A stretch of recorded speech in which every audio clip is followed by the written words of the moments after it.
안녕하십니까. 제로맨 김창입니다. 오늘은 2023년 8월 7일이고요. 지금 현재 새벽 12시 5분입니다. 저희 유튜브 채널에서 벡터 캘큘러스 앤드 일렉트로매그네티즘 미드 오픈GL 이 플레이리스트를 누르면요, 맨 아래로 내려가면 147 물펌프 설계 더보기를 누르고 다운로드 커런트 비디오 소스 코드 이 링크를 더블 클릭합니다. 다운로드가 완료되면 압축을 풀고요, 폴더를 148 서피스 인티그럴즈 폴더 이름을 바꾸고요, 복사해서 작업 폴더에 붙여넣습니다. 비주얼 스튜디오 코드를 열고 Electricity and Magnetism에서 148번 폴더를 선택하고요, 이 버튼을 눌러서 surface.cpp 빈 파일을 하나 만들고요, motor.cpp에서 이 부분을 복사해서 여기다 붙여놓고요, Ctrl B motor.cpp 이 파일은 닫습니다. 저는 토마스 캘큘러스 얼리 트랜센덴털 이 책과 캘큘러스 얼리 트랜센덴털 제임스 스튜어트 이 책과 두 권을 동시에 공부하는 게 좋다고 생각합니다. 이 토마스 캘큘러스 이 책의 장점이 있고요, 또 제임스 스튜어트의 이 캘큘러스도 장점이 있습니다. 제 생각에 내용이 70% 정도는 겹치는데요, 이 책과 내용이 70% 정도는 겹치는데 그 겹치지 않는 30% 정도가 굉장히 좋은 내용입니다. 그래서 이 책과 이 책을 동시에 함께 공부하는 것을 강력히 추천합니다. 이 책 토마스 캘큘러스 얼리 트랜센덴털 이 책은 미적분학의 역사 같은 책인데요, 여기에 보면 챕터 1에서 함수가 뭐고, 챕터 2에서 리미트가 뭐고, 챕터 3에서 도함수가 뭐고, 도함수를 어떻게 활용하고, 챕터 5에서 적분이 뭐고, 정적분이 뭐고, 초월함수 적분, 적분 기법, 1차 미분 방정식, 무한수열 및 급수, 매개변수 방정식, 극좌표, 벡터, 기하 공간 이렇게 쭉 내려가다가 챕터 16이 마지막 챕터이고요, 챕터 1부터 챕터 16까지 중에서 제일 중요한 거는 챕터 16입니다. 이 챕터 16에서 모든 내용이 다 중요한데요, 스톡 시어렘, 다이버전스 시어렘, 그린 시어렘 인 플레인 이게 하이라이트입니다. 이게 이 책에서 가장 중요한 부분이고요. 벡터 해석학 공부하는 거 결코 만만치 않고요. 제가 벡터 해석학을 3번에 걸쳐 공부를 했었는데요, 제일 처음에 공부한 게 1987년 제가 대학 1학년 때 처음 벡터 해석학을 공부하려고 시도했었고요, 두 번째 벡터 해석학을 공부한 게 복학해서 대학 2학년 때 91년도 또는 93년도 그때 벡터 해석학을 전자기하, 고전역학 배우면서 이거를 또 한번 공부했었고요. 그때가 두 번째 공부한 거고요. 그게 30년 이전입니다. 그리고 최근에 작년 말에 C++ 알고리즘을 구현하면서 이 벡터 해석학을 다시 한번 공부했는데요, 벡터 해석학 공부하는 거 굉장히 어렵습니다. 996페이지 Surface Area Differential for a Parameterized Surface 그래갖고 여기 정리가 있는데요, 이번 동영상에서 예제 5를 풀어보겠습니다. 제가 여기에 링크를 붙여놨는데요, 플럭스 덴시티 개념을 모르면요, 다이버전스 티어렘, 가우스 슬로우 이런 게 하나도 이해 안 됩니다.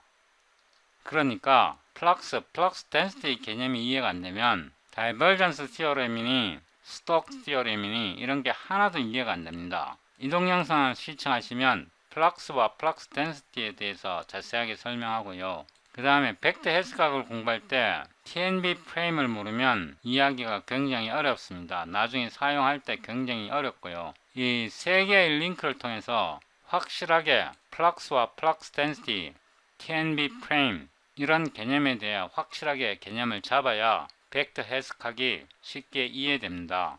void solve example 이게 챕터 16 섹션 5 example 5고요, int main하고 이 함수를 여기다 붙여 넣습니다.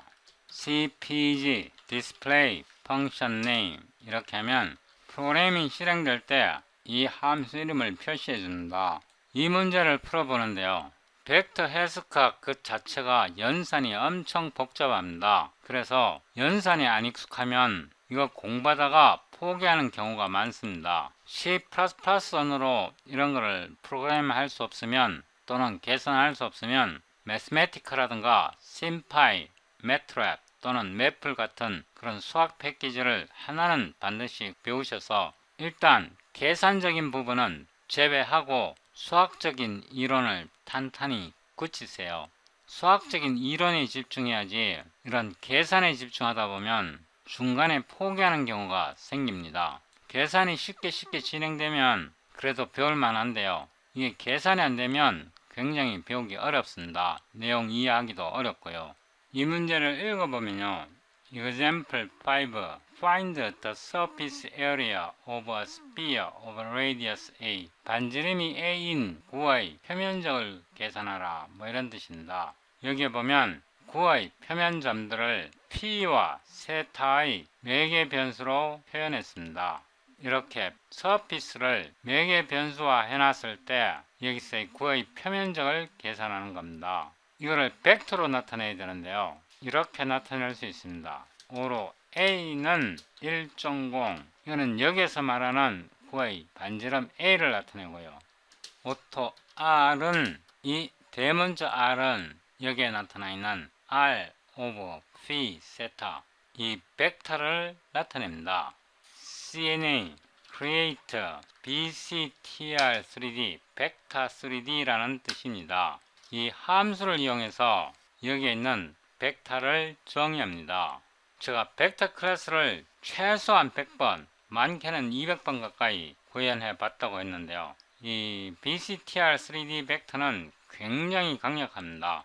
여기다 람다를 만드는데요. 5로 phi, 5로 세타, 이 벡터에서 x성분 a sin phi, cosine 세타 이거를 함수로 나타냅니다. return 여기에 a를 캡처하고요. a 곱하기 SED sin phi 곱하기 SED cosine 세타 이렇게 해서 이 람다는 이 벡터 r의 x성분을 나타냅니다. 이거를 한 번 더 복사했어요. 붙여놓고 이 두 번째는 a sin phi sin 세타 a sin phi sin 세타를 나타내고요. 이 세 번째는 a cosine phi 이고요. 이 람다는 이 벡터의 제성분 a cosine phi를 나타낸다.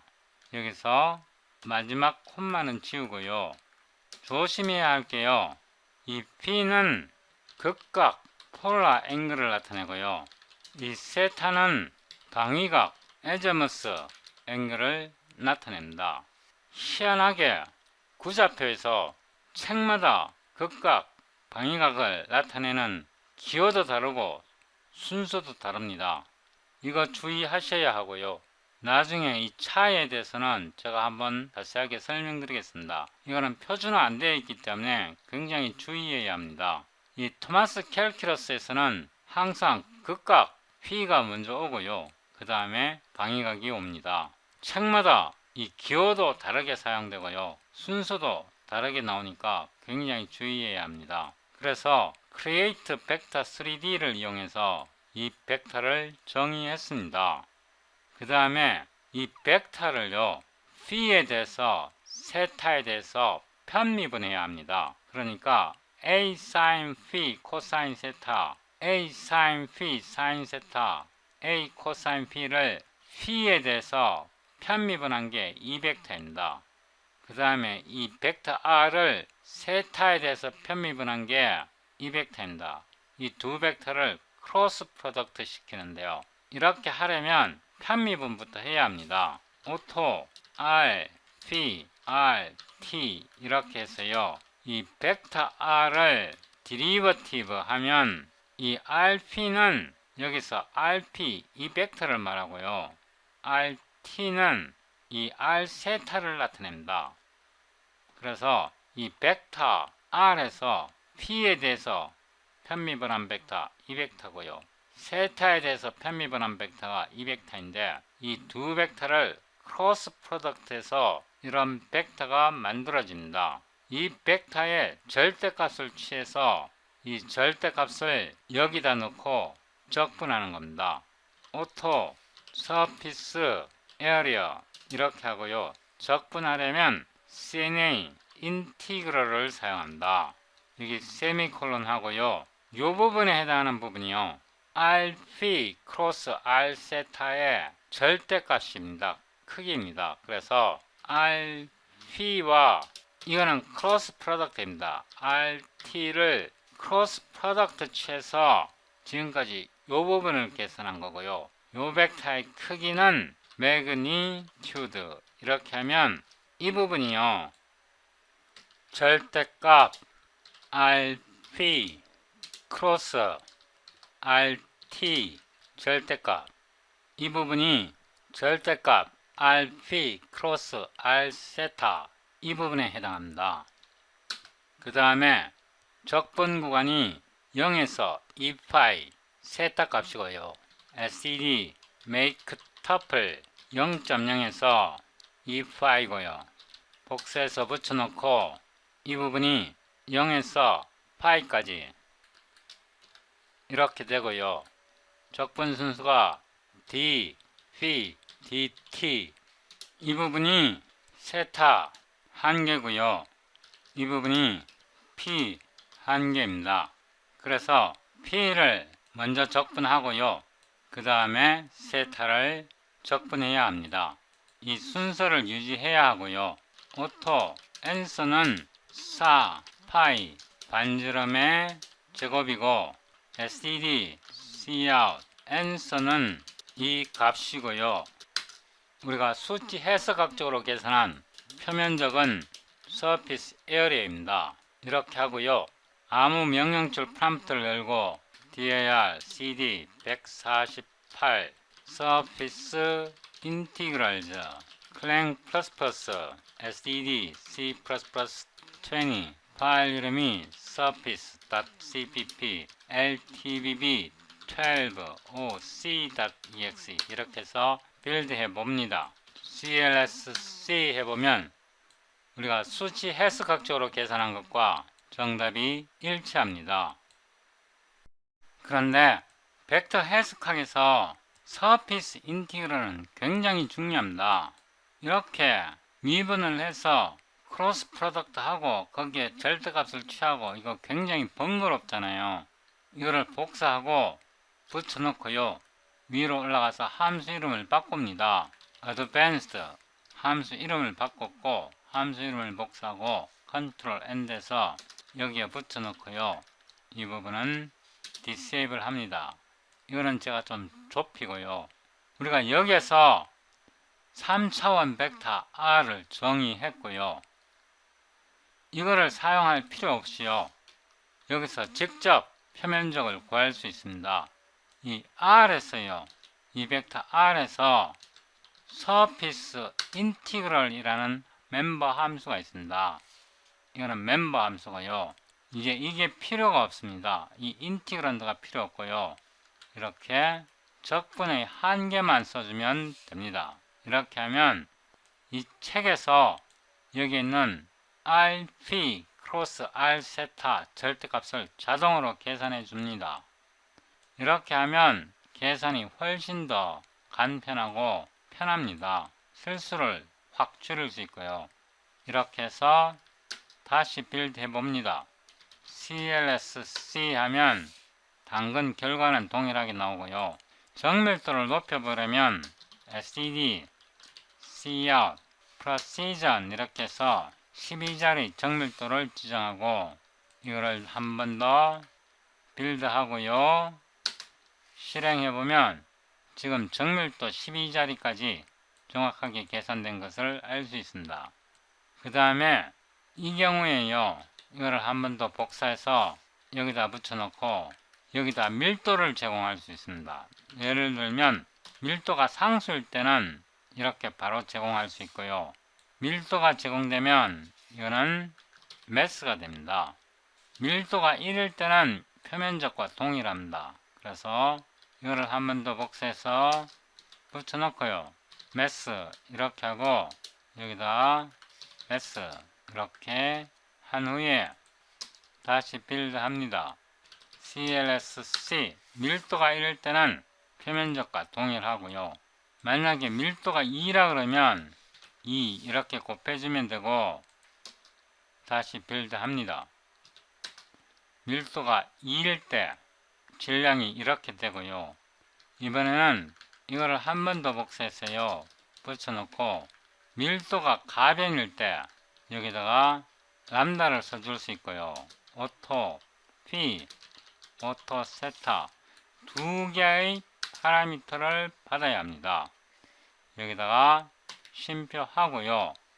SED, sin, P 이거를 리턴합니다. 이거는 mass variable density 이렇게 되고요. 이거는 밀도 함수 이렇게 됩니다.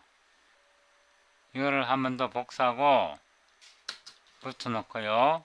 variable density 여기다가 붙여놓고요. 이거를 조금 이렇게 조정하겠습니다. 이렇게 조정한 후에 한 번 더 빌드 해봅니다. CLSC 이렇게 보면 밀도가 P의 함수로 나타날 때요. 밀도가 가변적일 때 이 구의 표면의 질량을 계산할 수 있습니다. 이 함수에서요. 우리가 3차원 벡터를요. 벡터의 엘리먼트가 함수입니다. 이렇게 함수로 지정할 수 있기 때문에 면적도 계산하고 부피도 계산하고 1차 모멘트, 2차 모멘트, 질량 중심 이런 거를 다 계산할 수 있습니다.